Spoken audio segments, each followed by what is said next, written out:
I felt a little bit hard done by on 17 for sure. I hit a great 3-iron that pitched in the middle of the green and just trickled off a swale into a really terrible lie where you're really hoping you can make contact. I try to hood down a sand wedge just to try and get as much of the ball as I could with the toe of the club, and didn't get any ball. So that's tough to take. And then obviously 18, tough hole, but I had a good tee shot there. Should have made par. Poor swing with a 4-iron, but that is Merion for you. I'll be in a situation tomorrow where I can play a clean few holes to finish and hopefully post a number, and you never know.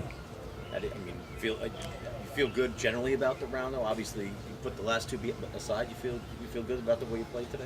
Yeah, absolutely. You got to look at the round as a whole, and I felt really good about my game. I felt good with the way I felt out there, which is important. And I hold some key putts at certain points in my round. I left, from about 30, 40 feet. I just kept leaving them about a foot short, which wasn't bad. I wasn't putting any pressure on myself with the comeback putts, but wasn't really running the 30-footers at the hole. But hopefully they'll go in tomorrow. But I felt like I did. I putted solidly for the most part, and hit the ball pretty well. How good does it feel to be in that position now? You can go out, and you were saying the other day how you really feel like you're ready to win a major championship, and you're right in there in the mix. Yeah, exactly. Obviously, it looks like Phil's going to be leading, only guy under par possibly. There's a lot of guys. Well, there's 5 or 6 guys right there. 1 or 2 shots on this golf course can disappear in a heartbeat. There's a lot of momentum swings out here, and I feel like I'm in great position. If you'd have said to me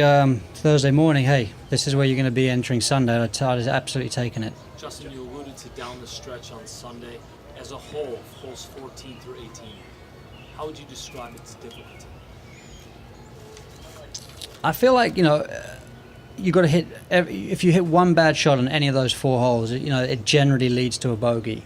They're very unforgiving from that point of view. So you just got to play a clean, hit a clean 10 shot or 9 shots right in regulation. 2 good shots on 14, 2 good shots on 15, 2 on 16, 1 on 17, and 2 on 18. If you don't do that, you are really struggling for par. So it asks the question for sure. Justin, back to 17, did you think that you would hit a good shot on the tee? Oh yeah, I was licking my chops really with the 3-iron in the air. Pitched right on line, and it just got on the wrong side. The pin was cut right between 2 little knobs, and I just got on the right side of it, and the ball got thrown off the green. Just at this point in your career, what value do you place on a major versus another event?